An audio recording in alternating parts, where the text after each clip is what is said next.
The price of gas once again hitting a new record high, and experts warn that we will be seeing a national average more than $5 per gallon in the coming weeks. For more, global business analyst Hillary Fordwich. Good morning, Hillary. We keep seeing the national average per gallon of gas creeping up and up and up, pretty much on a daily basis. When is it? I don't even say is. I'm thinking we're anticipating it will hit above $5. What is the time frame for that? You're right, it will hit above $5. That's according actually to AAA, and they've said this summer is going to be the summer of discontent. There's three things here, three factors: politics, pipes, and people. And until those change, and I can go into each of those issues, it's not going to come down. Wow. Elon Musk, the CEO of Tesla, saying he has a super bad feeling. I had to really say that, super bad with quotes, air quotes, about the economy. He's looking to cut 10% of jobs at Tesla. Jamie Dimon, the CEO of JP Morgan Chase, saying brace yourself for an economic hurricane. Should Americans be worried? Well, yes. And actually, I would say some people are even saying that hurricane could be a tornado. When I mentioned people, pipes and politics, look, the day that Biden got into office, he actually shut down the production of the Keystone Pipeline. Absolutely ridiculous. Although he had pressure, obviously, from environmentalists, if they're concerned about the environment, why on earth are we turning to Saudi Arabia and Venezuela? Because they have dirtier oil. We have cleaner oil here.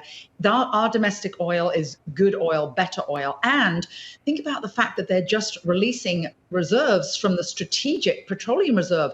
That is a threat to our national security. Why do we have those reserves? It is for security reasons.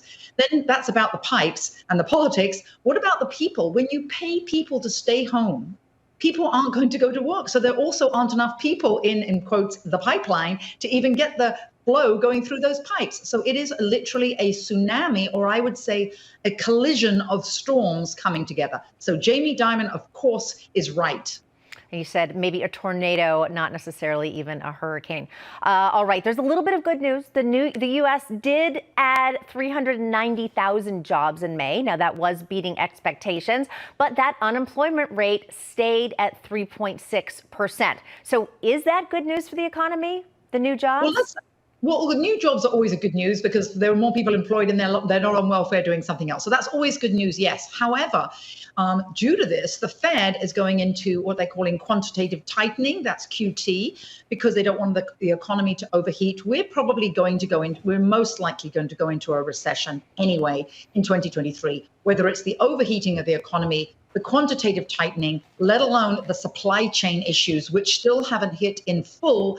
And although gas is not a Putin price hike, as the blame game comes from the Bidens, that the Biden White House, it nevertheless will hit the economy, because what we haven't seen yet, very importantly, is this tsunami hitting from what?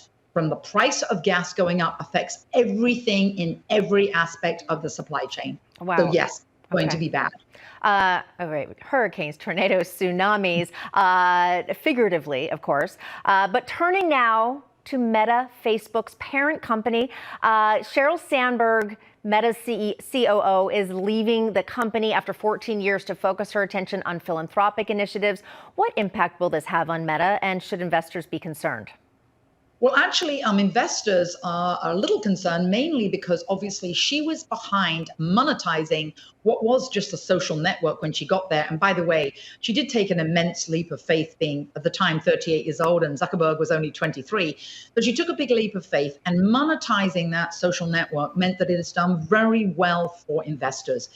There's many reasons why she's stepping back, some personal that, of course, she's claiming, others are the investigation, of course, by Facebook into her having personal involvement and Facebook funding her wedding and staff working on her wedding, let alone the case in the UK from the Daily Mail. So there's lots of scandals here going on. But investors should be concerned because, given she was the one behind the monetizing, she has said that she's fully behind Zuckerberg and the team that she did groom to take over. However, how will monetization take place in the future when it's all about this alternate universe that not a lot of investors know a lot about, and neither does the public? Wow. All right. Before we wrap, quick question for you. I know you know a thing or two about the royals. So taking a Sheryl Sandberg quote, why don't we lean into that for just a moment? Yes. The Jubilee wrapping up today in London. And I know the merchandise that is sold makes a ton of money. And I know so many Americans are also obsessed with it and are traveling to the UK for this celebration. Is that going to give a little bump in the economy across the pond, so to speak? Actually, it won't give a little bump. It'll give a big bump. It depends what you think. Big, but £6 billion, which if the exchange rate is 125, that's about $7.5 billion bump to the UK economy. Of course, the naysayers and those that are in actually a little r in the UK, if they're anti-monarchists, they're called Republicans, ironically. The Republicans over there were saying, well, this would be slowing the GDP and there wouldn't be production over this four-day holiday weekend. However, it will give a big bump. That £6 billion is quite a lot. Wow, indeed. All right. That's some good news. Hillary Fordwich, thanks so much. Absolutely. Pleasure. Thank you.